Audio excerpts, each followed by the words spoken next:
کہ اسے ایسا لگتا ہے کہ یہ دنیا ہی سب کچھ ہے۔ میں انشاءاللہ تھوڑی دیر میں آپ کو سمجھا دوں گا تو آپ اچھی طریقے سے بات سمجھ جائیں گے کہ دنیا کی پوزیشن کیا ہے۔ اللہ اکبر۔ آپ جانتے ہیں ایک بچہ زمین پر جب قدم رکھتا ہے تو قدم رکھتے ہی وہ رونا شروع کرتا ہے۔ اگر بچہ نہیں روتا تو بچے کے ماں باپ اور رشتہ دار رونا شروع کر دیتے ہیں۔ سوال یہ پیدا ہوتا ہے، یہ بچہ ایک چھوٹی سی جگہ سے بڑی دنیا میں آ چکا، رو کیوں رہا ہے؟ رونے کی وجہ کیا ہے؟ حدیث مبارکہ میں تو یہ بات موجود ہے کہ شیطان اپنا پنجہ مارتا ہے جس کی وجہ سے بچہ روتا ہے۔ لیکن میں ایک ٹیکنیکل انداز کے اندر سمجھانے کی کوشش کروں تاکہ آپ اچھی طریقے سے سمجھ جائیں۔ اللہ اکبر۔ ایک ننھا سا بچہ جس دنیا کے اندر رہ رہا تھا، یعنی ماں کے شکم کے اندر، تو وہ ماں کے شکم والی زندگی اسے بڑی اچھی لگ رہی تھی۔ وہاں کوئی محنت کا معاملہ نہیں تھا، کوئی مشقت کا معاملہ نہیں تھا، کوئی تکلیف کا معاملہ نہیں تھا، کوئی عبادت کا معاملہ نہیں تھا، کوئی کمانے کا معاملہ نہیں تھا۔ اللہ عز و جل اپنے کرم سے وہاں رزق پہنچا دیتا اور بچہ رزق حاصل کر کے اس جگہ پر اپنی زندگی گزار رہا ہے۔ جب وہ اس دنیا میں قدم رکھتا ہے تو سوچتا ہے میں کہاں آ گیا، وہ دنیا کتنی اچھی تھی۔ لیکن کچھ دنوں تک جب اس دنیا میں رہتا ہے تو اس دنیا سے محبت ہو جاتی ہے۔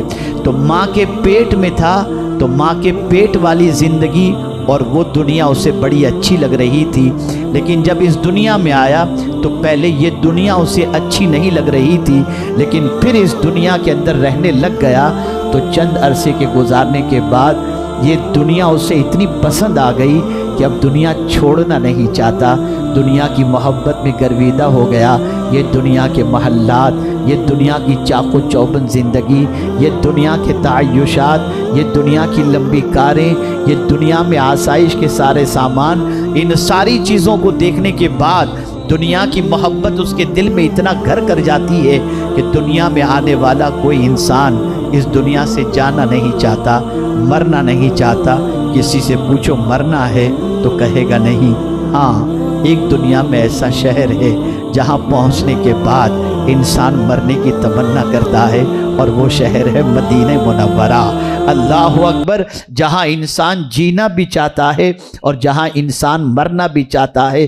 دنیا کا واحد وہ شہر ہے جہاں انسان مرنا پسند کرتا ہے، اور جب وہ مر جائے تو امام عشق و محبت کہتے ہیں سیدھی سڑک یہ شہر شفاعت نگر کی ہے کہ اب یہاں مرنے والا جب مرا تو اب اسے کوئی رکاوٹ نہیں ہے، سیدھی جنت تک کی راہ وہاں سے نکلتی ہے۔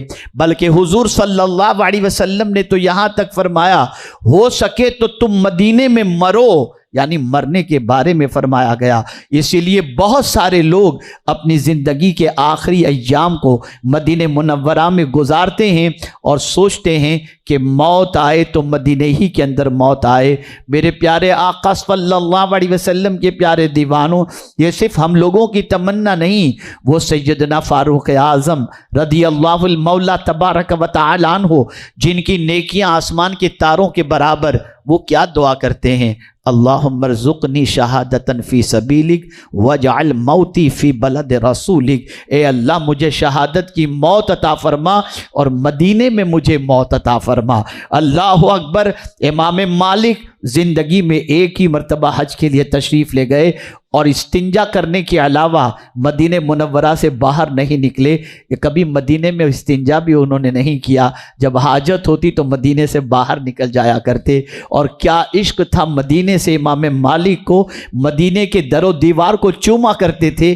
لوگ کہتے تھے مالک کیا کر رہے ہو، در و دیوار کو چوم رہے ہو؟ تو فرماتے تھے تم در و دیوار کو دیکھ رہے ہو، میں دست مصطفیٰ کو دیکھ رہا ہوں، کہ ہو سکتا ہے حضور کا دست کرم یہاں لگا ہو۔ میرے پیارے آقا